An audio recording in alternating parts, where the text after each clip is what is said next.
ಶ್ರೀ ಗುರುಭ್ಯೋ ನಮಃ. ಹರಿ ಓಂ. ಸಚ್ಚಾಸ್ತ್ರೋದಿತಾವರ್ತ್ಮನಃ ಪದಮಿದಂ ಧ್ಯಾಯನ್ಮದಂಕಂಕಿತಾಃ ಮನ್ಮಂತ್ರಂ ಜಪಮತೋ ದಾಸ್ಯಾಮಿ ಭಾಗ್ಯೈಃ ಸಹ. ತತ್ವಾನ್ಯಪಿ ಬೋಧಯಾಮಿ ತದನು ಪ್ರಾಪ್ಯೋ ಮದರ್ಭವೇತ್. ಆಘೋಷಯತೀವ ಯಃ ಕರಚಯೈಃ तं ವಾಜಿವಕ್ತ್ರಂ ಭಜೇ. ಅಸ್ಮದ್ಗುರು ಸಮಾರಂಭಾಂ ಶ್ರೀಕಾಕೃತ್ಪಾದಮಧ್ಯಗಾಂ ಪರ್ಯಂತಾಂ ವಂದೇ ಗುರು ಪರಂಪರಾಂ. ಶ್ರೀನಿವಾಸ ಗುರು ರಾಘವೇಂದ್ರ ಶ್ರವಣ ಮಾಡುವಂತಹ ಎಲ್ಲ ಆಧ್ಯಾತ್ಮ ಬಂಧುಗಳಿಗೂ ಕೂಡ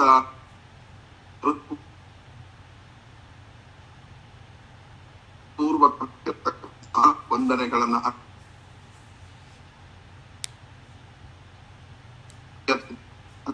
ಅದಕ್ಕಾಗಿ ಎಲ್ಲರಲ್ಲಿ ನಾವು ಶ್ರೀನಿವಾಸನ ಕಥೆಯನ್ನು ಕೇಳ್ತಾ ಇದ್ವಿ. ಅಂತಹ ಶ್ರೀನಿವಾಸನ ಕಲ್ಯಾಣ ಕಥೆ, ಅದರಲ್ಲಿ ಆಕಾಶ ರಾಜ ಪತ್ರವನ್ನ ಬರೆದಿದ್ದ ಅಂತ ನಾವು ಕೇಳಿದ್ವಿ. ಅದಕ್ಕೆ ಶ್ರೀನಿವಾಸ ದೇವರು ಪ್ರತ್ಯುತ್ತರವನ್ನ ಪತ್ರ ಬರಿಬೇಕಾಗಿತ್ತು, ಅಲ್ಲಿಗೆ ನಿಂತು ಹೋಗಿತ್ತು. ಈಗ ಅದ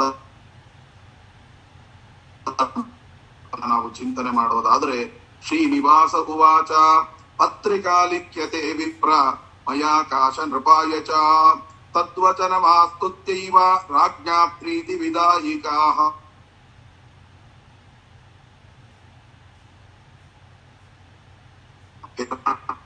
ಹತ್ರ ಮಾತನಾಡ್ತಾ ಇದ್ದಾನೆ ಶ್ರೀನಿವಾಸ. ನಿನ್ನ ಮಾತಿನಂತೆ, ಅಂದರೆ ಶುಕಾಚಾರ್ಯರೇ ನೀವು ಹೇಳಿದ್ದೀರಿ ಏನು ಅಂತ, ಅವನಿಗೆ ಪ್ರತಿ ಪತ್ರವನ್ನ ಬರೀ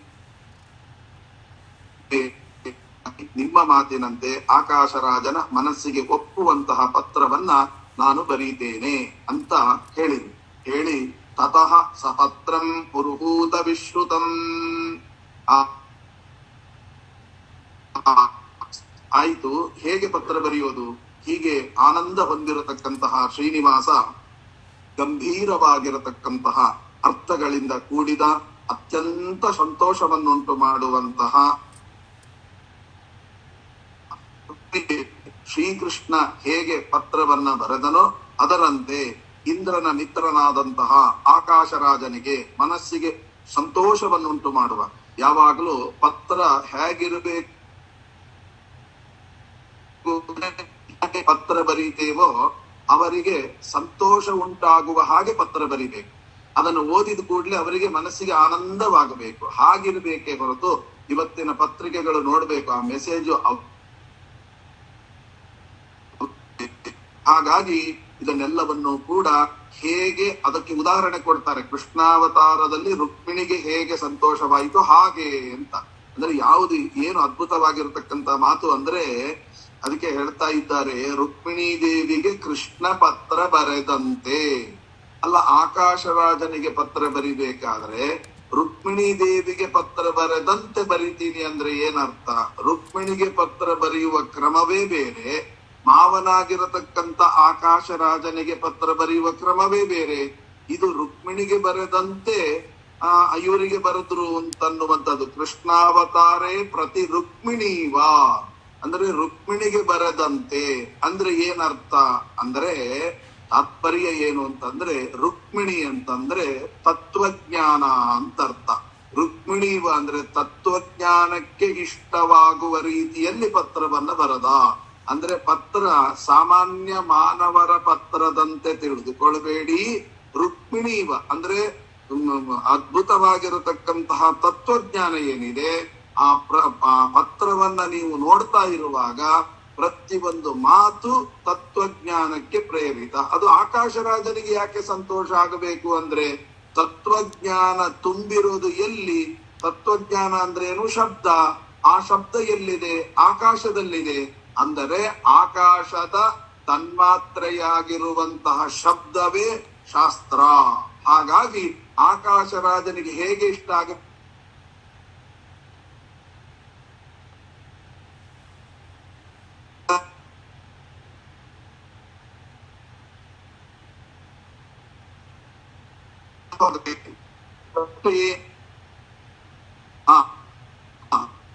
ಆಕಾಶ ರಾಜನಿಗೆ ಅಂದರೆ ಶಬ್ದ ಪಂಚತನ್ಮಾತ್ರಗಳು ಪಂಚಭೂತಗಳಿಗೆ ಅನ್ವಯವಾಗುವಂತೆ ನಾವು ಬರೆದಾಗ ಆಗ ಅದು ಭಗವಂತನ ಪ್ರಾಪ್ತಿಗೆ ಕಾರಣವಾಗತ್ತೆ. ಅಲ್ಲಿ ವ್ಯಾಖ್ಯಾನಕಾರರು ಬರೆದಿದ್ದಾರೆ, ಏನಂತ ಬರೆದಿರಬಹುದು? ರಾಜಾದಿರಾಜ ಪೂಜ್ಯಾಯ ಸುಧರ್ಮತನಯಾಯ ಚ ನಮೋ ನಮೋಕ್ತಿ ಭಕ್ತೈವ ತ್ವಯೇವಂ ಪ್ರತಿ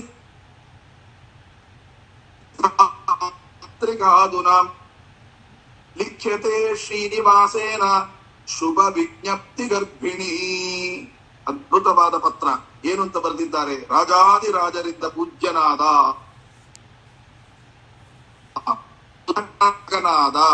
ಆಕಾಶರಾಜನಾದಂತಹ ಮಾವನಿಗೆ ಯಾರು ಅಂದ್ರೆ ನಿಮ್ಮ ಬಾಲಕನಾಗಿರತಕ್ಕಂತಹ ಶ್ರೀನಿವಾಸೇನ ಬಾಲೇನ ಅಂತಂದ್ರು. ಶ್ರೀನಿವಾಸ ಬಾಲಕನಾಗಿರತಕ್ಕಂತ ಶ್ರೀನಿವಾಸ ಅಂತ ಅರ್ಥ ಅಲ್ಲ.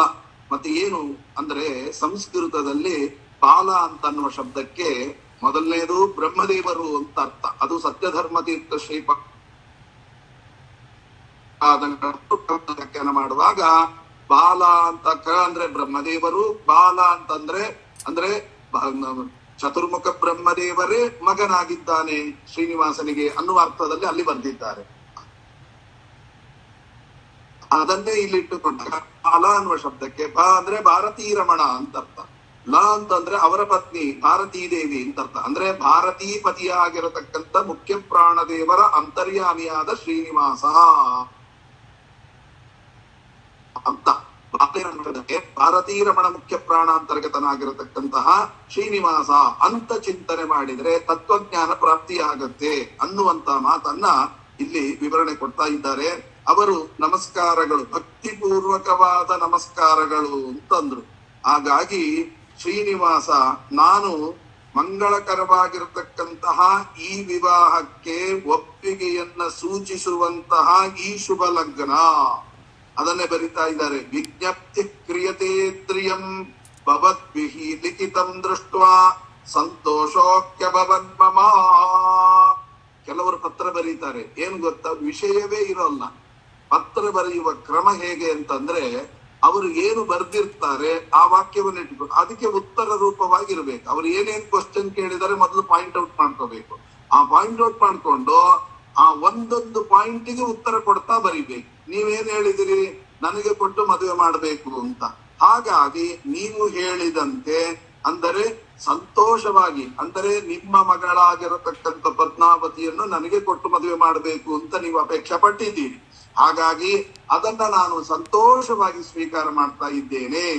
ವೈಶಾಖೇ ಶುಕ್ಲ ದಶಮಿ ಭೃಗುವಾರೇ ಮಹೋತ್ಸವೇ ಅಂಗೀಕರೋಮಿ ರಾಜೇಂದ್ರ ಕನ್ಯಾಂ ತವ ವಿಶಾಂಪತೆ. ಅದ್ಭುತವಾದ ಮಾತು. ಯಾಕೆ ಇದನ್ನೆಲ್ಲ ಹೇಳ್ತಾ ಇದ್ದೀನಿ ಅಂತಂದ್ರೆ, ವೈಶಾಖ ಶುಕ್ಲ ದಶಮಿಯ ದಿವಸ ನಾವು ಅದನ್ನ ಸ್ವೀಕಾರ ಮಾಡ್ತೇವೆ. ಯಾಕೆ ಇದನ್ನ ಹೇಳಿದೆ ಅಂದ್ರೆ, ಎಷ್ಟೋ ಜನ ದಶಮಿ ಮದುವೆ ಮಾಡಬಾರದು ಅಂತ. ಯಾಕೆ ಅಂತ ಕೇಳಿದೆ ನಾನು. ದಶಮಿ ಮದುವೆ ಯಾಕೆ ಮಾಡಬಾರದು, ಒಳ್ಳೆ ತಿಥಿ ಅಲ್ವಾ ಅಂತ.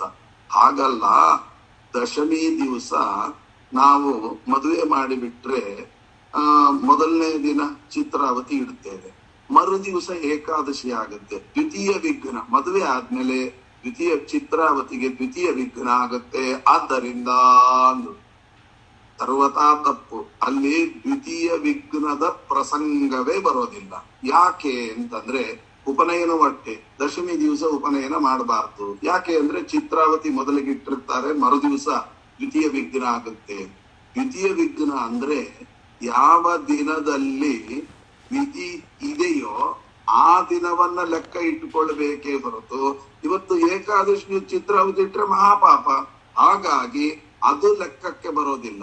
ಅದು ಏನದು, 3 ದಿನದ್ದು ಒಂದೇ ದಿನ ಲೆಕ್ಕ. ಏನಂದ್ರೆ ದಿನತ್ರಯಂ ಅಂತ. ಅದನ್ನ ನೀವು ಉಪವಾಸವನ್ನ ಪೂರ್ತಿ ಮಾಡೋದು ಯಾವಾಗ? ಪಾರಣೆ ಮಾಡಿದಾಗ, ದ್ವಾದಶಿ ಬೆಳಗ್ಗೆ ಪಾರಣೆ ಮಾಡಿದಾಗ್ಲೇ ಈ ಏಕಾದಶಿ ಅಂತಂದ ಮೇಲೆ ಅದು ಒಂದೇ ದಿನದ ಲೆಕ್ಕವೇ ಅದು. ಹಾಗಾಗಿ ದ್ವಾದಶಿ ದಿವಸ ಚಿತ್ರಾವತಿ ಇಟ್ಟಾಗ ಅದು ದ್ವಿತೀಯ ವಿಗ್ರಹ ಆಗೋದಿಲ್ಲ.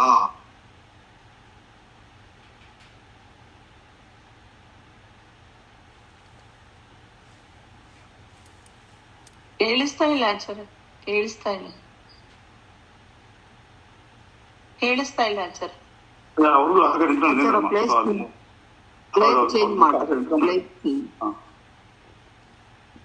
ಆದ್ದರಿಂದ ಇಲ್ಲಿ ಯಥಾ ಪುರಾ ಸಾಗರೋಮಿ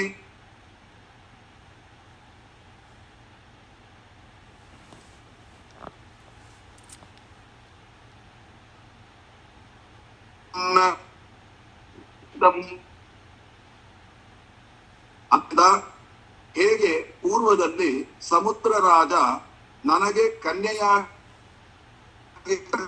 ಲಕ್ಷ್ಮಿಯನ್ನ ಕನ್ಯಾದಾನ ಮಾಡಿದನೋ, ಕನ್ಯಾದಾನ ಮಾಡಿ ಮಹಾಕೀರ್ತಿಯನ್ನ ಪಡೆದನೋ, ಹಾಗೆ ಅಂತ. ಅಂದ್ರೆ ಏನರ್ಥ ಅಂದ್ರೆ ಬಹಳ ಅದ್ಭುತವಾದ ಮಾತನ್ನ ನಮ್ಗೆ ಹೇಳ್ತಾರೆ. ಏನು ಅಂದ್ರೆ ಮಾಡಬೇಕಾದರೆ ಆಕಾಶರ ಅಂದ್ರೆ ಹಿಂದೆ ವರುಣದೇವರು ಸಮುದ್ರ ಕನ್ಯೆಯಾಗಿರತಕ್ಕಂತಹ ಲಕ್ಷ್ಮೀ ದೇವಿಯನ್ನ ದಾನ ಮಾಡಿ ಹೇಗೆ ಸಮುದ್ರ ರಾಜ ಪುಣ್ಯವನ್ನು ಗಳಿಸಿಕೊಂಡನೋ,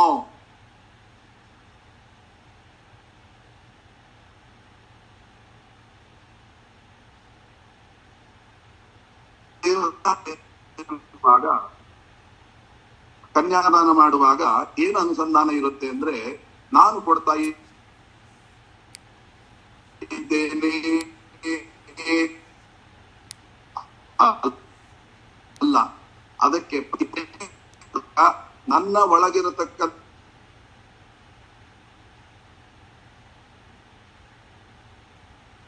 ಪ್ಲೇಸ್ ಚೇಂಜ್ ಮಾಡ್ಬೇಕು.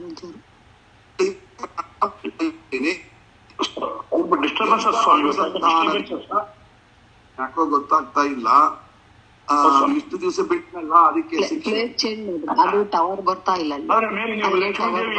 ಬೇರೆ ಕಡೆ ಇದ್ರೆ ನೀವು ಮೇಲೆ ಲಕ್ಷ್ಮೀ ದೇವಿ ಇಲ್ಲ, ನಿಮ್ ಮೇಲೆ ತಲೆ ಮೇಲೆ ಲಕ್ಷ್ಮೀ ದೇವಿ ನೀವು ಕೂತಿದ್ದಕ್ಕೆ. ಆದ್ದರಿಂದ ಈ ರೀತಿಯಾಗಿ ಕನ್ಯಾದಾನವನ್ನ ಮಾಡುವಾಗ ಕನ್ಯಾಂ ಕನಕ ಸಂಪನ್ನಾಂ ಕನಕಾಭರಣೈರ್ಯುತಾಂ ದಾಸ್ಯಾಮಿ ವಿಷ್ಣವೇ ತುಭ್ಯಂ ಬ್ರಹ್ಮಲೋಕ ಜಿಗೀಷಯ. ಈ ರೀತಿಯಾಗಿ ಕನ್ಯಾದಾನವನ್ನ ಮಾಡಬೇಕು. ವರುಣ ದೇವರ ಅನುಸಂಧಾನವನ್ನ ಒಳಗಿಟ್ಕೋಬೇಕು. ಮಗಳಲ್ಲಿ ಲಕ್ಷ್ಮೀ ದೇವಿಯ ಅನುಸಂಧಾನ ಮಾಡ್ಕೋಬೇಕು. ಅಳಿಯನಲ್ಲಿ ಸಾಕ್ಷಾತ್ ನಾರಾಯಣನ ಅನುಸಂಧಾನವನ್ನ ಮಾಡ್ಕೊಳ್ಬೇಕು. ಹೀಗೆ ಅನುಸಂಧಾನವನ್ನ ಮಾಡಿಕೊಂಡು ಕಲ್ಯಾಣ ಮಹೋತ್ಸವವನ್ನ ಮಾಡಬೇಕು, ಕನ್ಯಾದಾನವನ್ನ ಮಾಡಬೇಕು ಅನ್ನುವ ಅನುಸಂಧಾನಗಳು ಕನ್ಯಾದಾನದಲ್ಲಿ ಇರ್ಲಿ. ನೀನೇ ಮಾಡ್ತಾ ಇದ್ದೀನಿ ಅಂತ ತಿಳ್ಕೊಳ್ಬೇಡ ಅನ್ನುವಂತಹ ಅನುಸಂಧಾನವನ್ನ ಆಕಾಶರಾಜನ ಮುಖಾಂತರ ಇಡೀ ಜಗತ್ತಿಗೆ ತಿಳಿಸಲಿಕ್ಕೋಸ್ಕರ ಯಥಾ ಪುರಾ ಸಾಗರೋಮಿ ಕನ್ಯಾದಾನಂ ಸುಕೀರ್ತಿತಂ ತಥಾ ದತ್ವಾ ತುಮೇ ಕನ್ಯಾಂ ಭವತ್ವಂ ಬಹು ಕೀರ್ತಿಮಾನ್. ನೀವು ಕನ್ಯಾದಾನ ಮಾಡೋದೇ ಕರೆ, ನಾನು ಮಾಡ್ತೇನೆ ಅಂತ ತಿಳ್ಕೊಂಡು ಚೂರು ಪುಣ್ಯ ಗಳಿಸಿಕೊಳ್ಳೋದಕ್ಕಿಂತ ನನ್ನ ಒಳಗಿರ್ತಕ್ಕಂತ ವರುಣದೇವರು, ಅವಳ ಒಳಗಿರ್ತಕ್ಕಂತ ಲಕ್ಷ್ಮೀ ದೇವಿಯನ್ನ ಅಳಿಯನ ಒಳಗಿರ್ತಕ್ಕಂತ ನಾರಾಯಣನಿಗೆ ಕೊಡ್ತಾ ಇದ್ದಾರೆ ಅಂತ ಅನುಸಂಧಾನ ಮಾಡ್ಕೊಂಡ್ಬಿಟ್ರೆ ಅನಂತ ಪುಣ್ಯ ಬರ್ತದೆ. ಹಾಗೆ ಪ್ರತಿಯೊಬ್ಬರು ಅನುಸಂಧಾನ ಮಾಡ್ಕೊಳ್ಳಿ ಎಂಬ ತತ್ವವನ್ನ ಜಗತ್ತಿಗೆ ತಿಳಿಸಲಿಕ್ಕೋಸ್ಕರವಾಗಿ ಹೀಗೆ ಹೇಳ್ತಾ ಇದ್ದಾರೆ. ಯಥಾ ವೈ ಸಾಗರಾನ್ ಪೂರ್ವಾನ್ ಕಪಿಲೇನ ನಿಪಾತಿತಾನ್ ಭಗೀರಥೋ ಮಹಾರಾಜೋ ಗಂಗಾಮಾದಾಯ ತಾನ್ ಪುರಾ. ನೋಡಪ್ಪ, ಭಗೀರಥ ಮಹಾರಾಜ ಗಂಗಾಮಾದಾಯ, ಹೇ ಗಂಗಾವತರಣದಿಂದ ಸಾಗರ ಅಂದ್ರೆ ಭಗೀರಥರಿಗೆ, ಅಂದ್ರೆ ಸಗರ ರಾಜ ಭಗೀರಥರಿಗೆ ಮಾತ್ರ ಮಹಾನ್ ಲಾಭವ. ಆದ್ರೆ ಭಗೀರಥ ಮಹಾರಾಜರು ತಪಸ್ ಮಾಡಿ ತರಿಸಿದ್ರು, ಅವರಿಗೆ ಮಾತ್ರ ಲಾಭ ಆಯ್ತೇನು? ಇಲ್ಲ. ಆ ಗಂಗೆಯ ಶ್ರವಣ, ಕೀರ್ತನ, ಪ್ರವಚನ, ದರ್ಶನ, ಸ್ನಾನ, ಪಾನ ಯಾರ್ಯಾರು ಮಾಡ್ತಾರೋ ಸಮಸ್ತ ಲೋಕಕ್ಕೆ ಮಹಾಪುಣ್ಯ ಪ್ರಾಪ್ತಿಯಾಗುವಂತೆ ಮಾಡಿದರು ಭಗೀರಥ ಮಹಾರಾಜರು. ಆದ್ದರಿಂದ ಹಾಗೇನೆ ಕಲ್ಯಾಣದಿಂದ ಅಂದ್ರೆ ಈ ಯಾವ ಕಲ್ಯಾಣದಿಂದ ನನಗೆ ಲಾಭ ಅಲ್ಲ, ಇದನ್ನ ಕೇಳುವವರಿಗೆ, ಹೇಳುವವರಿಗೆ, ಮಾಡಿಸುವವರಿಗೆ, ಈ ಅನುಸಂಧಾನ ಮಾಡಿಕೊಳ್ಳುವವರಿಗೆ ಅವರೆಲ್ಲರಿಗೂ ಕೂಡ ಇಂತಹ ಮಹಾಪುಣ್ಯದ ಲಾಭ ಕೀರ್ತಿದಾಯಕವಾಗಲಿ ಅನ್ನುವುದಕ್ಕಾಗಿ ಈ ಅನುಸಂಧಾನವನ್ನ ಹೇಳ್ತಾ ಇದ್ದೇನೆ. ಉದ್ಧತ್ಯ ಬಹುಲಾಂ ಕೀರ್ತಿಂ ಲಭಸ್ವೇತರ ದುರ್ಲಭಾಂ ಲಿಖಿತವ್ಯಂ ವಿಶೇಷೇಣ ಕಿಂತೇಸ್ತಿ ನೃಪಸತ್ತಮ. ಬಹಳ ತಿಳಿದವನಿಗೆ ಏನ್ ಹೇಳೋದು ನೋಡಿ, ಮತ್ತೆ ಅಲ್ಲಿ ತನ್ನನ್ನ ತಾನು ಮುಚ್ಚಿಟ್ಟುಕೊಳ್ತಾ ಇದ್ದಾನೆ. ನಾನೇನು ಬರೆಯೋದಿದೆ? ವಿಶೇಷಜ್ಞೋಪಿ ಧರ್ಮಾತ್ಮ ವೇತ್ತಿ ಸರ್ವಂ ಶುಕೋ ಮುನಿಹಿ. ನೋಡಿ, ವಿಶೇಷವಾಗಿ ಧರ್ಮದ ಮರ್ಮ ಯಾರು ತಿಳಿದಿರ್ತಾರೋ ಅವರಿಗೆ ನಾವು ಹೆಚ್ಚಿಗೆ ಹೇಳಬೇಕಾಗಿಲ್ಲ. ಅಂದ್ರೆ ವಿಶೇಷೇಣ ವಿಶೇಷಜ್ಞೋಪಿ ಧರ್ಮಾತ್ಮ ಅಂದ್ರೆ ಅರ್ಥ ಏನು? ಈ ಅನುಸಂಧಾನಗಳೆಲ್ಲ ಯಾರಿಗೆ ಬರ್ತದೆ? ಯಾರು ಧರ್ಮಿಷ್ಠರೋ ಅವರಿಗೆ ಬರ್ತದೆ ಅಂತ ಅರ್ಥ. ಹಾಗಾದ್ರೆ ಏನರ್ಥ? ಧರ್ಮೋ ರಕ್ಷತಿ ರಕ್ಷಿತ. ಜೀವನದಲ್ಲಿ ನೀವು ಧರ್ಮಕ್ಕೆ ಪ್ರಾಧಾನ್ಯತೆಯನ್ನು ಕೊಟ್ರೆ ಆಟೋಮೆಟಿಕ್ ಆಗಿ ನಿಮ್ಮನ್ನ ಸನ್ಮಾರ್ಗಕ್ಕೆ ಕರ್ಕೊಂಡು ಹೋಗುತ್ತೆ. ಅಷ್ಟು ಅದ್ಭುತವಾಗಿರ್ತಕ್ಕಂಥದ್ದು ಅಂತ ಹೇಳಿ ಇದನ್ನು ಯಾರು ತಿಳ್ಕೊಂಡಿದ್ದಾರೆ? ಶುಕೋ ಮುನಿಹಿ ವೇತ್ತಿ. ಅಂದ್ರೆ ಮಹಾರುದ್ರ ದೇವರು ಈ ಅನುಸಂಧಾನದಿಂದ ಪ್ರತಿಯೊಂದು ಮಾಡುವಂತಹದ್ದು, ಅದನ್ನ ನಾವು ತಿಳ್ಕೊಳ್ಬೇಕು. ಇದಂ ವಿಜ್ಞಾಪನಂ ಜ್ಞೇಯಂ ಮಮ ಪ್ರಣತಿ ಪೂರ್ವಕಂ. ಆದ್ದರಿಂದ ಶ್ರೀನಿವಾಸ ನಮಸ್ಕಾರ ಪೂರ್ವಕವಾಗಿ ವಿಜ್ಞಾಪನೆ ಮಾಡುತ್ತಿದ್ದೇನೆ ಅಂತ ಹೇಳಿ ಇತಿ ಲಿಖಿತ್ವಾವರ ಪತ್ರಿಕಾಂ ಶುಭಾಂ ಶೇಷಾದ್ರಿನಾಥೋ ಮುನಿನಾ ಶುಕೇನ. ಆವಾಗ ಶೇಷಗಿರಿಯ ಸ್ವಾಮಿಯಾಗಿರತಕ್ಕಂತಹವ ಶ್ರೀನಿವಾಸ ಏನು ಮಾಡಿದ ಅಂತ ಕೇಳಿದ್ರೆ ಉತ್ತಮವಾಗಿರತಕ್ಕಂತ ಪತ್ರಿಕೆಯನ್ನು ಬರೆದು ಮುನಿಯನ್ನ ಹೊಗಳಿ ಅವನ ಆಕಾಶರಾಜನ ಪಟ್ಟಣಕ್ಕೆ ಶುಕಾಚಾರ್ಯ ಮತ್ತೆ ಕಳಿಸ್ತಾರೆ, ಹೋಗಿ ವಾಪಸ್ ಕೊಟ್ಟು ಬನ್ನಿ ಅಂತ. ಶ್ರೀನಿವಾಸ ಉವಾಚ ಅವಿದಿತ್ವಾ ಕುಲಂ ಗೋತ್ರಂ ನಾಮ ಸಂಸ್ಥಾನ ಮಂದಿರಂ ಕಥಂ ದಾಸ್ಯಾತಿ ರಾಜೇಂದ್ರ ಕನ್ಯಾಂ ಮಮ ಮಹೀಸುರಾ. ಮೇಲ್ನೋಟಕ್ಕೆ ಏನ್ ಅರ್ಥ ಆಗುತ್ತೆ? ಅಲ್ಲ ಶುಕಮುನಿಗಳೇ, ಕುಲ ಇಲ್ಲ, ಗೋತ್ರ ಇಲ್ಲ, ಸ್ಥಳ ಇಲ್ಲ, ಮನೆ ಇಲ್ಲ, ಹೆಸರಿಲ್ಲ, ಏನೂ ಇಲ್ಲದೆ ಆಕಾಶ ರಾಜ ಅಂತ ದೊಡ್ಡ ಮಹಾರಾಜ ಹೇಗೆ ತಾನೇ ಮಗಳನ್ನ ನನಗೆ ಕೊಡ್ಲಿಕ್ಕೆ ಇಷ್ಟಪಡ್ತಾನೆ ಹೇಳಿ ಅಂತ.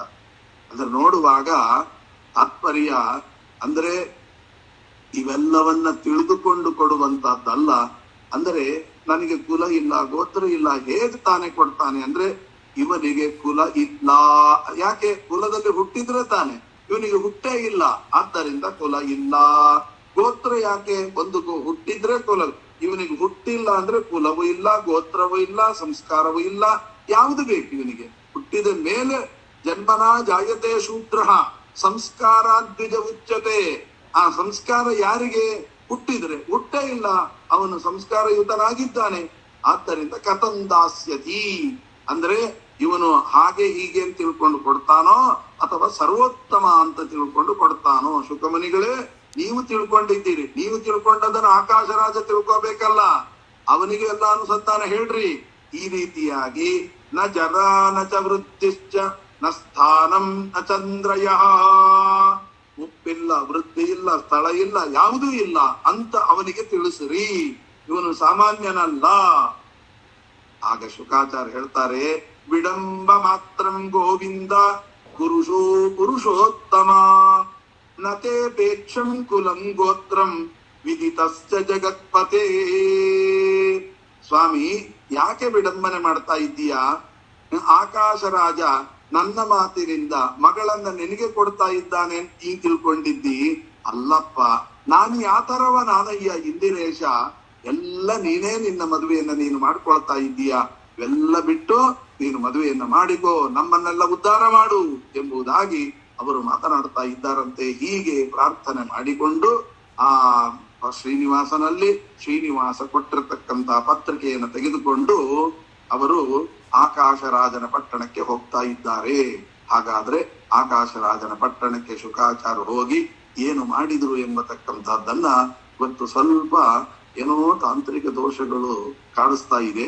ಹಾಗಾಗಿ ನಾಳೆ ದಿವಸ ಇದರ ಮುಂದಿನ ವಿಚಾರವನ್ನು ತಿಳಿದುಕೊಳ್ಳೋಣ ಅಂತ ಹೇಳ್ತಾ ಅಯಂ ಶ್ಲೋಕಾಭಿಪ್ರಾಯ ಅಕ್ಷಯಂ ಕರ್ಮ ಯಸ್ಮಿನ್ ಪರೇ ಸ್ವರ್ಪಿತಂ ರಕ್ಷಯಂ ಯಾಂತಿ ದುಃಖಾನಿ ಯನ್ನಾಮತಃ ಅಕ್ಷರೋ ಯೋಜರ ಸರ್ವದೈವಾಮೃತಃ ಕುಕ್ಷಿಗಂ ಯಸ್ಯ ವಿಶ್ವಂ ಸದಾ ಜಾದಿಕಂ ಪ್ರೀಣಯಾಮೋ ವಾಸುದೇವಂ ದೇವತಾ ಮಂಡಲ ಅಖಂಡ ಮಂಡಲಂ ಅಸ್ಮದ್ ಗುರುವಂತರ್ಗತ ರಾಘವೇಂದ್ರ ಗುರುವಂತರ್ಗತ ಭಾರತೀರಮಣ ಮುಖ್ಯ ಪ್ರಾಣಾಂತರ್ಗತ ಶ್ರೀನಿವಾಸ ದೇವರ ಅಡಿದಾವರೆಗಳಲ್ಲಿ ಈ ನುಡಿ ಪುಷ್ಪಗಳನ್ನು ಅರ್ಪಿಸುತ್ತಾ ಶ್ರೀಕೃಷ್ಣಾರ್ಪಣಮಸ್ತು.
ಶ್ರೀ ಗುರುಭ್ಯೋ ನಮಃ. ಹರಿ ಓಂ. ಸಚ್ಚಾಸ್ತ್ರೋದಿತಾ ವರ್ತ್ಮನಃ ಪದಮಿದಂ ಧ್ಯಾಯನ್ಮದಂಕಂಕಿತಾಃ ಮನ್ಮಂತ್ರಂ ಜಪಮತೋ ದಾಸ್ಯಾಮಿ ಭಾಗ್ಯೈ ಸಹ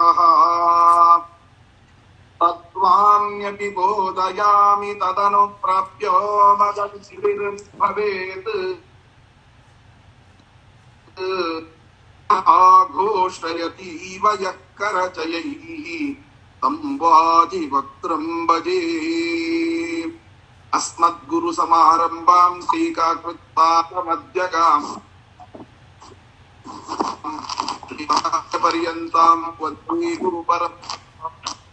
ಹೇ ಶ್ರೀನಿವಾಸ ಗುರು ರಾಘವೇಂದ್ರ ಶ್ರವಣ ಮಾಡುವಂತಹ ಎಲ್ಲ ಆಧ್ಯಾತ್ಮ ಬಂಧುಗಳಿಗೂ ಕೂಡ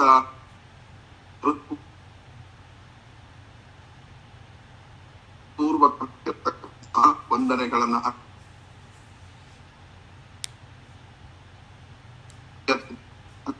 ಅದಕ್ಕಾಗಿ ಎಲ್ಲರಲ್ಲಿ ನಾವು ಶ್ರೀನಿವಾಸನ ಕಥೆಯನ್ನು ಕೇಳ್ತಾ ಇದ್ವಿ. ಅಂತಹ ಶ್ರೀನಿವಾಸನ ಕಲ್ಯಾಣ ಕಥೆ, ಅದರಲ್ಲಿ ಆಕಾಶ ರಾಜ ಪತ್ರವನ್ನ ಬರೆದಿದ್ದ ಅಂತ ನಾವು ಕೇಳಿದ್ವಿ. ಅದಕ್ಕೆ ಶ್ರೀನಿವಾಸ ದೇವರು ಪ್ರತ್ಯುತ್ತರವನ್ನ ಪತ್ರ ಬರಿಬೇಕಾಗಿತ್ತು, ಅಲ್ಲಿಗೆ ನಿಂತು ಹೋಗಿತ್ತು. ಈಗ ಅದ ನಾವು ಚಿಂತನೆ ಮಾಡೋದಾದ್ರೆ, ಶ್ರೀನಿವಾಸ ಉವಾಚ ಪತ್ರಿಕಾ ಲಿಖ್ಯತೆ ವಿಪ್ರ ಮಯಾಕಾಶ ನೃಪಾಯ ಚ ತದ್ವಚನಮಾಸ್ತುತ್ಯೈವ ರಾಜ್ಞಾ ಪ್ರೀತಿ ವಿದಾಯಿಕಾಃ.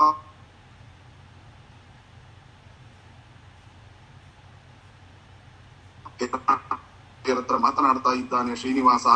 ನಿನ್ನ ಮಾತಿನಂತೆ, ಅಂದರೆ ಶುಕಾಚಾರ್ಯರೇ ನೀವು ಹೇಳಿದ್ದೀರಿ ಏನು ಅಂತ, ಅವನಿಗೆ ಪ್ರತಿ ಪತ್ರವನ್ನ ಬರೀ ನಿಮ್ಮ ಮಾತಿನಂತೆ ಆಕಾಶರಾಜನ ಮನಸ್ಸಿಗೆ ಒಪ್ಪುವಂತಹ ಪತ್ರವನ್ನ ನಾನು ಬರೀತೇನೆ ಅಂತ ಹೇಳಿ ತತಃ ಸಪತ್ರಂ ಪುರುಹೂತ ವಿಶ್ರುತಂ. ಆಯ್ತು, ಹೇಗೆ ಪತ್ರ ಬರೆಯೋದು? ಹೀಗೆ ಆನಂದ ಹೊಂದಿರತಕ್ಕಂತಹ ಶ್ರೀನಿವಾಸ ಗಂಭೀರವಾಗಿರತಕ್ಕಂತಹ ಅರ್ಥಗಳಿಂದ ಕೂಡಿದ ಅತ್ಯಂತ ಸಂತೋಷವನ್ನುಂಟು ಮಾಡುವಂತಹ ಶ್ರೀಕೃಷ್ಣ ಹೇಗೆ ಪತ್ರವನ್ನ ಬರೆದನೋ ಅದರಂತೆ ಇಂದ್ರನ ಮಿತ್ರನಾದಂತಹ ಆಕಾಶರಾಜನಿಗೆ ಮನಸ್ಸಿಗೆ ಸಂತೋಷವನ್ನುಂಟು ಮಾಡುವ, ಯಾವಾಗಲೂ ಪತ್ರ ಹೇಗಿರಬೇಕು, ಪತ್ರ ಬರೀತೇವೋ ಅವರಿಗೆ ಸಂತೋಷ ಉಂಟಾಗುವ ಹಾಗೆ ಪತ್ರ ಬರಿಬೇಕು. ಅದನ್ನು ಓದಿದ ಕೂಡಲೇ ಅವರಿಗೆ ಮನಸ್ಸಿಗೆ ಆನಂದವಾಗಬೇಕು, ಹಾಗಿರ್ಬೇಕೇ ಹೊರತು ಇವತ್ತಿನ ಪತ್ರಿಕೆಗಳು ನೋಡ್ಬೇಕು ಆ ಮೆಸೇಜು. ಹಾಗಾಗಿ ಇದನ್ನೆಲ್ಲವನ್ನು ಕೂಡ ಹೇಗೆ ಅದಕ್ಕೆ ಉದಾಹರಣೆ ಕೊಡ್ತಾರೆ. ಕೃಷ್ಣಾವತಾರದಲ್ಲಿ ರುಕ್ಮಿಣಿಗೆ ಹೇಗೆ ಸಂತೋಷವಾಯಿತು ಹಾಗೆ ಅಂತ. ಅಂದ್ರೆ ಯಾವುದು ಏನು ಅದ್ಭುತವಾಗಿರತಕ್ಕಂತ ಮಾತು ಅಂದ್ರೆ, ಅದಕ್ಕೆ ಹೇಳ್ತಾ ಇದ್ದಾರೆ, ರುಕ್ಮಿಣೀ ದೇವಿಗೆ ಕೃಷ್ಣ ಪತ್ರ ಬರೆದಂತೆ. ಅಲ್ಲ, ಆಕಾಶರಾಜನಿಗೆ ಪತ್ರ ಬರಿಬೇಕಾದ್ರೆ ರುಕ್ಮಿಣೀ ದೇವಿಗೆ ಪತ್ರ ಬರೆದಂತೆ ಬರಿತೀನಿ ಅಂದ್ರೆ ಏನರ್ಥ? ರುಕ್ಮಿಣಿಗೆ ಪತ್ರ ಬರೆಯುವ ಕ್ರಮವೇ ಬೇರೆ, ಮಾವನಾಗಿರತಕ್ಕಂತ ಆಕಾಶರಾಜನಿಗೆ ಪತ್ರ ಬರೆಯುವ ಕ್ರಮವೇ ಬೇರೆ. ಇದು ರುಕ್ಮಿಣಿಗೆ ಬರೆದಂತೆ ಇವರಿಗೆ ಬರೆದ್ರು ಅಂತನ್ನುವಂಥದ್ದು. ಕೃಷ್ಣಾವತಾರೇ ಪ್ರತಿ ರುಕ್ಮಿಣೀವಾ ಅಂದ್ರೆ ರುಕ್ಮಿಣಿಗೆ ಬರೆದಂತೆ ಅಂದ್ರೆ ಏನರ್ಥ ಅಂದ್ರೆ, ತಾತ್ಪರ್ಯ ಏನು ಅಂತಂದ್ರೆ, ರುಕ್ಮಿಣಿ ಅಂತಂದ್ರೆ ತತ್ವಜ್ಞಾನ ಅಂತ ಅರ್ಥ. ರುಕ್ಮಿಣೀವ ಅಂದ್ರೆ ತತ್ವಜ್ಞಾನಕ್ಕೆ ಇಷ್ಟವಾಗುವ ರೀತಿಯಲ್ಲಿ ಪತ್ರವನ್ನ ಬರದ. ಅಂದ್ರೆ ಪತ್ರ ಸಾಮಾನ್ಯ ಮಾನವರ ಪತ್ರದಂತೆ ತಿಳಿದುಕೊಳ್ಬೇಡಿ. ರುಕ್ಮಿಣೀವ ಅಂದ್ರೆ ಅದ್ಭುತವಾಗಿರತಕ್ಕಂತಹ ತತ್ವಜ್ಞಾನ ಏನಿದೆ, ಆ ಪತ್ರವನ್ನ ನೀವು ನೋಡ್ತಾ ಇರುವಾಗ ಪ್ರತಿಯೊಂದು ಮಾತು ತತ್ವಜ್ಞಾನಕ್ಕೆ ಪ್ರೇರಿತ. ಅದು ಆಕಾಶರಾಜನಿಗೆ ಯಾಕೆ ಸಂತೋಷ ಆಗಬೇಕು ಅಂದ್ರೆ, ತತ್ವಜ್ಞಾನ ತುಂಬಿರೋದು ಎಲ್ಲಿ? ತತ್ವಜ್ಞಾನ ಅಂದ್ರೆ ಏನು? ಶಬ್ದ. ಆ ಶಬ್ದ ಎಲ್ಲಿದೆ? ಆಕಾಶದಲ್ಲಿದೆ. ಅಂದರೆ ಆಕಾಶದ ತನ್ಮಾತ್ರೆಯಾಗಿರುವಂತಹ ಶಬ್ದವೇ ಶಾಸ್ತ್ರ. ಹಾಗಾಗಿ ಆಕಾಶರಾಜನಿಗೆ ಹೇಗೆ ಇಷ್ಟ ಆಗುತ್ತೆ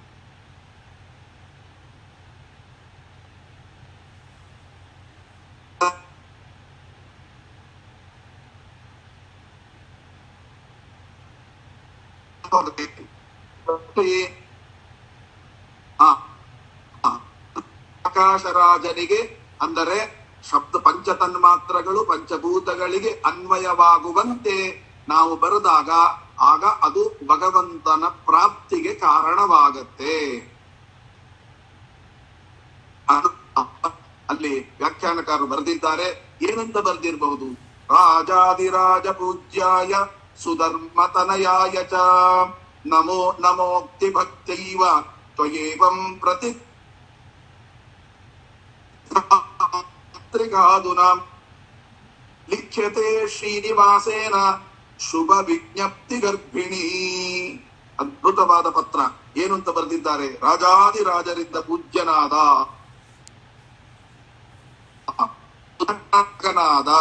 ಆಕಾಶರಾಜನಾದಂತಹ ಮಾವನಿಗೆ ಯಾರು ಅಂದ್ರೆ ನಿಮ್ಮ ಬಾಲಕನಾಗಿರತಕ್ಕಂತಹ ಶ್ರೀನಿವಾಸೇನ ಬಾಲೇನ ಅಂತಂದ್ರು.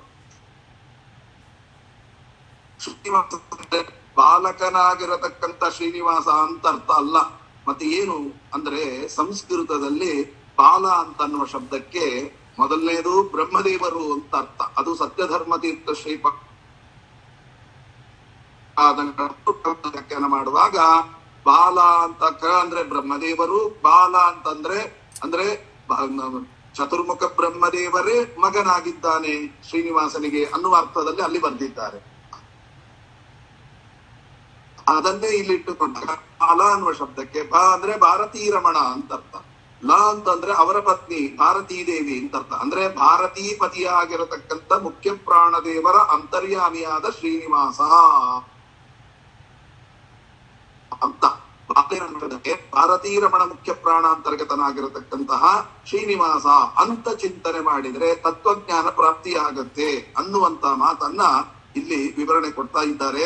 ಅವರು ನಮಸ್ಕಾರಗಳು ಭಕ್ತಿಪೂರ್ವಕವಾದ ನಮಸ್ಕಾರಗಳು ಅಂತಂದ್ರು. ಹಾಗಾಗಿ ಶ್ರೀನಿವಾಸ ನಾನು ಮಂಗಳಕರವಾಗಿರತಕ್ಕಂತಹ ಈ ವಿವಾಹಕ್ಕೆ ಒಪ್ಪಿಗೆಯನ್ನ ಸೂಚಿಸುವಂತಹ ಈ ಶುಭ ಲಗ್ನ ಅದನ್ನೇ ಬರಿತಾ ಇದ್ದಾರೆ. ವಿಜ್ಞಪ್ತಿ ಕ್ರಿಯತೆ ತ್ರಿಯಂ ಭವದ್ಭಿಹಿ ಲಿಖಿತಂ ದೃಷ್ಟ್ವಾ ಸಂತೋಷೋಕ್ಯ ಭವನ್ ಮಮ. ಕೆಲವರು ಪತ್ರ ಬರೀತಾರೆ, ಏನ್ ಗೊತ್ತಾ, ವಿಷಯವೇ ಇರೋಲ್ಲ. ಪತ್ರ ಬರೆಯುವ ಕ್ರಮ ಹೇಗೆ ಅಂತಂದ್ರೆ ಅವರು ಏನು ಬರ್ದಿರ್ತಾರೆ ಆ ವಾಕ್ಯವನ್ನು ಇಟ್ಕೊಂಡು ಅದಕ್ಕೆ ಉತ್ತರ ರೂಪವಾಗಿರ್ಬೇಕು. ಅವ್ರು ಏನೇನ್ ಕ್ವಶನ್ ಕೇಳಿದರೆ ಮೊದಲು ಪಾಯಿಂಟ್ ಔಟ್ ಮಾಡ್ಕೋಬೇಕು. ಆ ಪಾಯಿಂಟ್ ಔಟ್ ಮಾಡ್ಕೊಂಡು ಆ ಒಂದೊಂದು ಪಾಯಿಂಟಿಗೆ ಉತ್ತರ ಕೊಡ್ತಾ ಬರಿಬೇಕು. ನೀವೇನ್ ಹೇಳಿದಿರಿ, ನನಗೆ ಕೊಟ್ಟು ಮದುವೆ ಮಾಡಬೇಕು ಅಂತ. ಹಾಗಾಗಿ ನೀವು ಹೇಳಿದಂತೆ ಅಂದರೆ ಸಂತೋಷವಾಗಿ, ಅಂದರೆ ನಿಮ್ಮ ಮಗಳಾಗಿರತಕ್ಕಂಥ ಪದ್ಮಾವತಿಯನ್ನು ನನಗೆ ಕೊಟ್ಟು ಮದುವೆ ಮಾಡಬೇಕು ಅಂತ ನೀವು ಅಪೇಕ್ಷೆ ಪಟ್ಟಿದ್ದೀರಿ. ಹಾಗಾಗಿ ಅದನ್ನ ನಾನು ಸಂತೋಷವಾಗಿ ಸ್ವೀಕಾರ ಮಾಡ್ತಾ ಇದ್ದೇನೆ. ವೈಶಾಖೇ ಶುಕ್ಲ ದಶಮಿ ಭೃಗುವಾರೇ ಮಹೋತ್ಸವೇ ಅಂಗೀಕರೋಮಿ ರಾಜೇಂದ್ರ ಕನ್ಯಾಂ ತವ ವಿಶಾಂಪತೆ. ಅದ್ಭುತವಾದ ಮಾತು. ಯಾಕೆ ಇದನ್ನೆಲ್ಲ ಹೇಳ್ತಾ ಇದ್ದೀನಿ ಅಂತಂದ್ರೆ ವೈಶಾಖ ಶುಕ್ಲ ದಶಮಿಯ ದಿವಸ ನಾವು ಅದನ್ನ ಸ್ವೀಕಾರ ಮಾಡ್ತೇವೆ. ಯಾಕೆ ಇದನ್ನು ಹೇಳಿದೆ ಅಂದ್ರೆ ಎಷ್ಟೋ ಜನ ದಶಮಿ ಮದುವೆ ಮಾಡಬಾರದು ಅಂತ. ಯಾಕೆ ಅಂತ ಕೇಳಿದೆ ನಾನು. ದಶಮಿ ಮದುವೆ ಯಾಕೆ ಮಾಡಬಾರದು, ಒಳ್ಳೆ ತಿಥಿ ಅಲ್ವಾ ಅಂತ. ಹಾಗಲ್ಲ, ದಶಮಿ ದಿವಸ ನಾವು ಮದುವೆ ಮಾಡಿಬಿಟ್ರೆ ಮೊದಲನೇ ದಿನ ಚಿತ್ರಾವತಿ ಇಡ್ತೇವೆ, ಮರು ದಿವಸ ಏಕಾದಶಿ ಆಗುತ್ತೆ, ದ್ವಿತೀಯ ವಿಘ್ನ ಮದುವೆ ಆದ್ಮೇಲೆ ದ್ವಿತೀಯ ಚಿತ್ರಾವತಿಗೆ ದ್ವಿತೀಯ ವಿಘ್ನ ಆಗುತ್ತೆ. ಆದ್ದರಿಂದ ಸರ್ವತಾ ತಪ್ಪು. ಅಲ್ಲಿ ದ್ವಿತೀಯ ವಿಘ್ನದ ಪ್ರಸಂಗವೇ ಬರೋದಿಲ್ಲ. ಯಾಕೆ ಅಂತಂದ್ರೆ ಉಪನಯನ ಒಟ್ಟೆ ದಶಮಿ ದಿವಸ ಉಪನಯನ ಮಾಡಬಾರ್ದು. ಯಾಕೆ ಅಂದ್ರೆ ಚಿತ್ರಾವತಿ ಮೊದಲಿಗೆ ಇಟ್ಟಿರ್ತಾರೆ, ಮರು ದಿವಸ ದ್ವಿತೀಯ ವಿಘ್ನ ಆಗುತ್ತೆ. ದ್ವಿತೀಯ ವಿಘ್ನ ಅಂದ್ರೆ ಯಾವ ದಿನದಲ್ಲಿ ವಿಧಿ ಇದೆಯೋ ಆ ದಿನವನ್ನ ಲೆಕ್ಕ ಇಟ್ಟುಕೊಳ್ಬೇಕೇ ಹೊರತು ಇವತ್ತು ಏಕಾದಶಿ ಚಿತ್ರಾವತಿ ಇಟ್ರೆ ಮಹಾಪಾಪ. ಹಾಗಾಗಿ ಅದು ಲೆಕ್ಕಕ್ಕೆ ಬರೋದಿಲ್ಲ. ಅದು ಏನದು 3 ದಿನದ್ದು ಒಂದೇ ದಿನ ಲೆಕ್ಕ. ಏನಂದ್ರೆ ದಿನತ್ರಯಂ ಅಂತ. ಅದನ್ನ ನೀವು ಉಪವಾಸವನ್ನ ಪೂರ್ತಿ ಮಾಡೋದು ಯಾವಾಗ? ಪಾರಣೆ ಮಾಡಿದಾಗ, ದ್ವಾದಶಿ ಬೆಳಗ್ಗೆ ಪಾರಣೆ ಮಾಡಿದಾಗ್ಲೇ ಈ ಏಕಾದಶಿ ಅಂತಂದ ಮೇಲೆ ಅದು ಒಂದೇ ದಿನದ ಲೆಕ್ಕವೇ ಅದು. ಹಾಗಾಗಿ ದ್ವಾದಶಿ ದಿವಸ ಚಿತ್ರಾವತಿ ಇಟ್ಟಾಗ ಅದು ದ್ವಿತೀಯ ವಿಗ್ರಹ ಆಗೋದಿಲ್ಲ.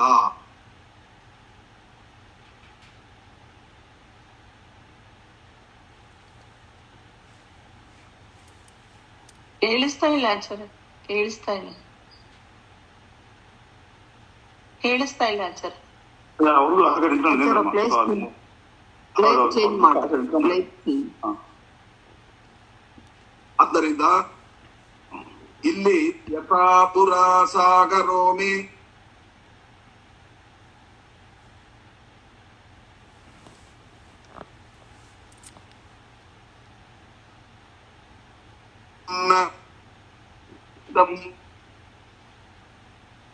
ಅಂತ.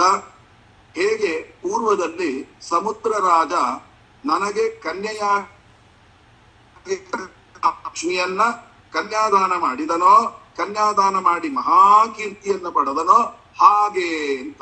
ಅಂದ್ರೆ ಏನರ್ಥ ಅಂದ್ರೆ ಬಹಳ ಅದ್ಭುತವಾದ ಮಾತನ್ನ ನಮ್ಗೆ ಹೇಳ್ತಾರೆ. ಏನು ಅಂದ್ರೆ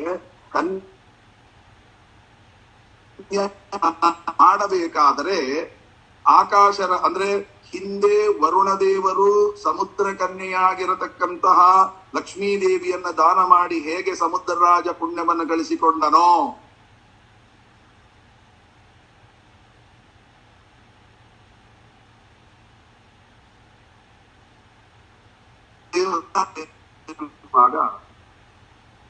ಕನ್ಯಾದಾನ ಮಾಡುವಾಗ ಏನು ಅನುಸಂಧಾನ ಇರುತ್ತೆ ಅಂದ್ರೆ, ನಾನು ಕೊಡ್ತಾ ಇದ್ದೇನೆ ಅಲ್ಲ, ಅದಕ್ಕೆ ನನ್ನ ಒಳಗಿರತಕ್ಕ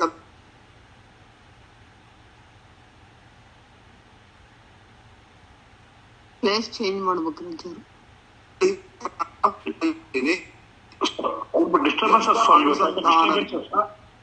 ಯಾಕೋ ಗೊತ್ತಾಗ್ತಾ ಇಲ್ಲ.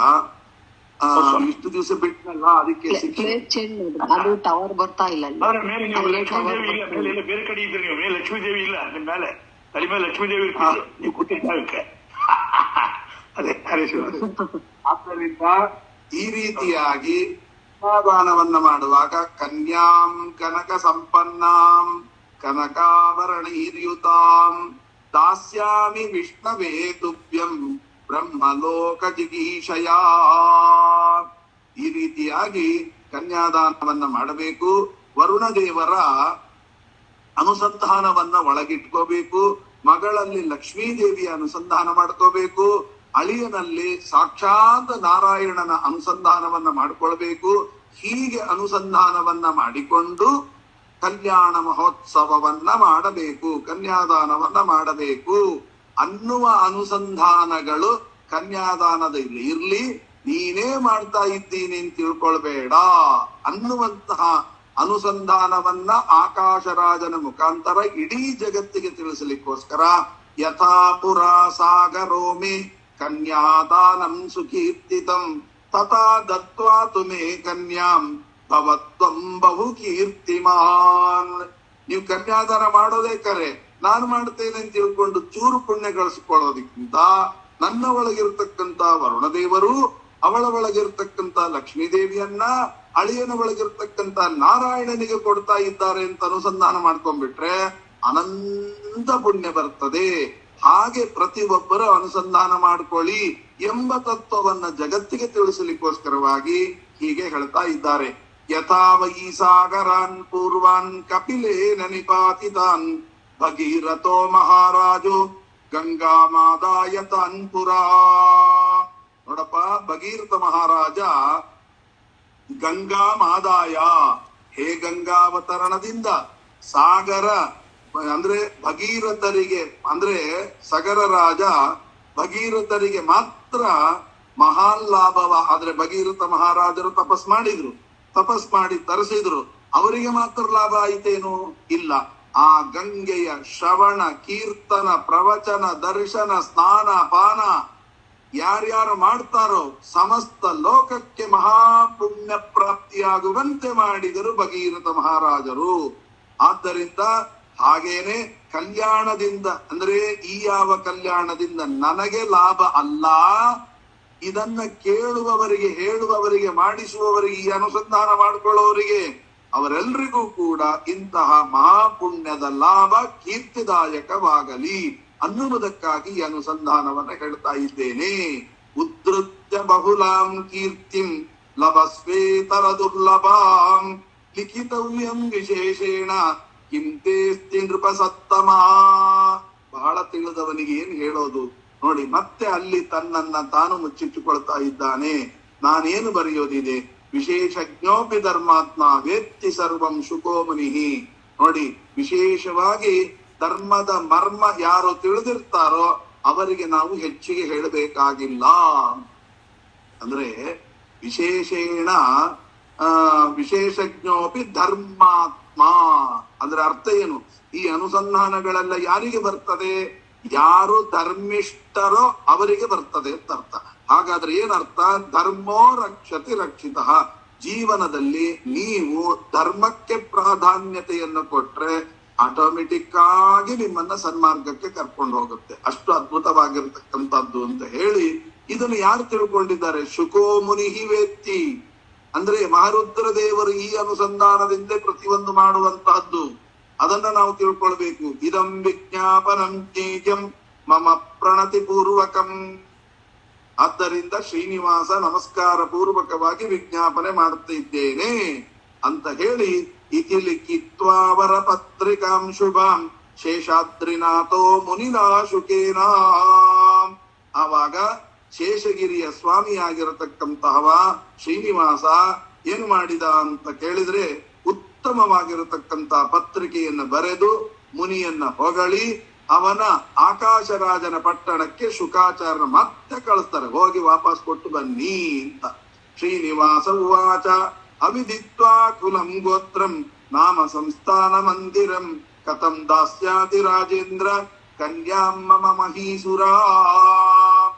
ಮೇಲ್ನೋಟಕ್ಕೆ ಏನ್ ಅರ್ಥ ಆಗುತ್ತೆ? ಅಲ್ಲ ಶುಕಮುನಿಗಳೇ, ಕುಲ ಇಲ್ಲ, ಗೋತ್ರ ಇಲ್ಲ, ಸ್ಥಳ ಇಲ್ಲ, ಮನೆ ಇಲ್ಲ, ಹೆಸರಿಲ್ಲ, ಏನೂ ಇಲ್ಲದೆ ಆಕಾಶ ರಾಜ ಅಂತ ದೊಡ್ಡ ಮಹಾರಾಜ ಹೇಗೆ ತಾನೇ ಮಗಳನ್ನ ನನಗೆ ಕೊಡ್ಲಿಕ್ಕೆ ಇಷ್ಟಪಡ್ತಾನೆ ಹೇಳಿ ಅಂತ. ಅದ್ರ ನೋಡುವಾಗ ತಾತ್ಪರ್ಯ ಅಂದ್ರೆ ಇವೆಲ್ಲವನ್ನ ತಿಳಿದುಕೊಂಡು ಕೊಡುವಂತಹದ್ದಲ್ಲ. ಅಂದ್ರೆ ನನಗೆ ಕುಲ ಇಲ್ಲ, ಗೋತ್ರ ಇಲ್ಲ, ಹೇಗೆ ತಾನೇ ಕೊಡ್ತಾನೆ ಅಂದ್ರೆ ಇವನಿಗೆ ಕುಲ ಇಲ್ಲ. ಯಾಕೆ? ಕುಲದಲ್ಲಿ ಹುಟ್ಟಿದ್ರೆ ತಾನೆ, ಇವನಿಗೆ ಹುಟ್ಟೇ ಇಲ್ಲ, ಆದ್ದರಿಂದ ಕುಲ ಇಲ್ಲ. ಗೋತ್ರ ಯಾಕೆ? ಒಂದು ಹುಟ್ಟಿದ್ರೆ ಕುಲ, ಇವನಿಗೆ ಹುಟ್ಟಿಲ್ಲ ಅಂದ್ರೆ ಕುಲವೂ ಇಲ್ಲ, ಗೋತ್ರವೂ ಇಲ್ಲ, ಸಂಸ್ಕಾರವೂ ಇಲ್ಲ. ಯಾವುದು ಬೇಕು ಇವನಿಗೆ? ಹುಟ್ಟಿದ ಮೇಲೆ ಜನ್ಮನ ಜಾಯತೆ ಶೂದ್ರ ಸಂಸ್ಕಾರಾದ್ವಿಜ ಉಚ್ಯತೆ. ಆ ಸಂಸ್ಕಾರ ಯಾರಿಗೆ? ಹುಟ್ಟಿದ್ರೆ. ಹುಟ್ಟೇ ಇಲ್ಲ, ಅವನು ಸಂಸ್ಕಾರಯುತನಾಗಿದ್ದಾನೆ. ಆದ್ದರಿಂದ ಕಥಂ ದಾಸ್ಯತಿ ಅಂದ್ರೆ ಇವನು ಹಾಗೆ ಹೀಗೆ ಅಂತ ತಿಳ್ಕೊಂಡು ಕೊಡ್ತಾನೋ ಅಥವಾ ಸರ್ವೋತ್ತಮ ಅಂತ ತಿಳ್ಕೊಂಡು ಕೊಡ್ತಾನೋ? ಶುಕಮುನಿಗಳೇ, ನೀವು ತಿಳ್ಕೊಂಡಿದ್ದೀರಿ, ನೀವು ತಿಳ್ಕೊಂಡದನ್ನ ಆಕಾಶರಾಜ ತಿಳ್ಕೋಬೇಕಲ್ಲ, ಅವನಿಗೆ ಎಲ್ಲ ಅನುಸಂಧಾನ ಹೇಳ್ರಿ. ಈ ರೀತಿಯಾಗಿ ನ ಜರ ನ ಚ ವೃತ್ತಿಶ್ಚ ನ ಸ್ಥಾನಂ ನ ಚಂದ್ರಯ, ಮುಪ್ಪಿಲ್ಲ, ವೃದ್ಧಿ ಇಲ್ಲ, ಸ್ಥಳ ಇಲ್ಲ, ಯಾವುದೂ ಇಲ್ಲ ಅಂತ ಅವನಿಗೆ ತಿಳಿಸಿರಿ. ಇವನು ಸಾಮಾನ್ಯನಲ್ಲ. ಆಗ ಶುಕಾಚಾರ್ಯ ಹೇಳ್ತಾರೆ, ವಿಡಂಬ ಮಾತ್ರಂ ಗೋವಿಂದ ಪುರುಷೋ ಪುರುಷೋತ್ತಮ ನತೇಪೇಕ್ಷಂ ಕುಲಂ ಗೋತ್ರಂ ವಿದಿತಶ್ಚ ಜಗತ್ಪತೆ. ಸ್ವಾಮಿ, ಯಾಕೆ ವಿಡಂಬನೆ ಮಾಡ್ತಾ ಇದ್ದೀಯಾ? ಆಕಾಶ ರಾಜ ನನ್ನ ಮಾತಿನಿಂದ ಮಗಳನ್ನ ನಿನಗೆ ಕೊಡ್ತಾ ಇದ್ದಾನೆ ಅಂತ ನೀ ತಿಳ್ಕೊಂಡಿದ್ದಿ. ಅಲ್ಲಪ್ಪ, ನಾನು ಯಾತರವ ನಾನಯ್ಯ ಇಂದಿರೇಶ, ಎಲ್ಲ ನೀನೇ ನಿನ್ನ ಮದುವೆಯನ್ನ ನೀನು ಮಾಡ್ಕೊಳ್ತಾ ಇದ್ದೀಯಾ. ಇವೆಲ್ಲ ಬಿಟ್ಟು ನೀನು ಮದುವೆಯನ್ನ ಮಾಡಿಕೋ, ನಮ್ಮನ್ನೆಲ್ಲ ಉದ್ಧಾರ ಮಾಡು ಎಂಬುದಾಗಿ ಅವರು ಮಾತನಾಡ್ತಾ ಇದ್ದಾರಂತೆ. ಹೀಗೆ ಪ್ರಾರ್ಥನೆ ಮಾಡಿಕೊಂಡು ಆ ಶ್ರೀನಿವಾಸನಲ್ಲಿ ಶ್ರೀನಿವಾಸ ಕೊಟ್ಟಿರತಕ್ಕಂತ ಪತ್ರಿಕೆಯನ್ನು ತೆಗೆದುಕೊಂಡು ಅವರು ಆಕಾಶರಾಜನ ಪಟ್ಟಣಕ್ಕೆ ಹೋಗ್ತಾ ಇದ್ದಾರೆ. ಹಾಗಾದ್ರೆ ಆಕಾಶರಾಜನ ಪಟ್ಟಣಕ್ಕೆ ಶುಕಾಚಾರ್ಯ ಹೋಗಿ ಏನು ಮಾಡಿದ್ರು ಎಂಬತಕ್ಕಂಥದ್ದನ್ನ ಇವತ್ತು ಸ್ವಲ್ಪ ಏನೋ ತಾಂತ್ರಿಕ ದೋಷಗಳು ಕಾಣಿಸ್ತಾ ಇದೆ. ಹಾಗಾಗಿ ನಾಳೆ ದಿವಸ ಇದರ ಮುಂದಿನ ವಿಚಾರವನ್ನು ತಿಳಿದುಕೊಳ್ಳೋಣ ಅಂತ ಹೇಳ್ತಾ ಅಯಂ ಶ್ಲೋಕಾಭಿಪ್ರಾಯ ಅಕ್ಷಯಂ ಕರ್ಮ ಯಸ್ಮಿನ್ ಪರೇ ಸ್ವರ್ಪಿತಂ ರಕ್ಷಯಂ ಯಾಂತಿ ದುಃಖಾನಿ ಯನ್ನಾಮತಃ ಅಕ್ಷರೋ ಯೋಜರ ಸರ್ವದೈವಾಮೃತಃ ಕುಕ್ಷಿಗಂ ಯಸ್ಯ ವಿಶ್ವಂ ಸದಾ ಜಾದಿಕಂ ಪ್ರೀಣಯಾಮೋ ವಾಸುದೇವಂ ದೇವತಾ ಮಂಡಲ ಅಖಂಡ ಮಂಡಲಂ ಅಸ್ಮದ್ ಗುರುವಂತರ್ಗತ ರಾಘವೇಂದ್ರ ಗುರುವಂತರ್ಗತ ಭಾರತೀರಮಣ ಮುಖ್ಯ ಪ್ರಾಣಾಂತರ್ಗತ ಶ್ರೀನಿವಾಸ ದೇವರ ಅಡಿದಾವರೆಗಳಲ್ಲಿ ಈ ನುಡಿ ಪುಷ್ಪಗಳನ್ನು ಅರ್ಪಿಸುತ್ತಾ ಶ್ರೀಕೃಷ್ಣಾರ್ಪಣಮಸ್ತು.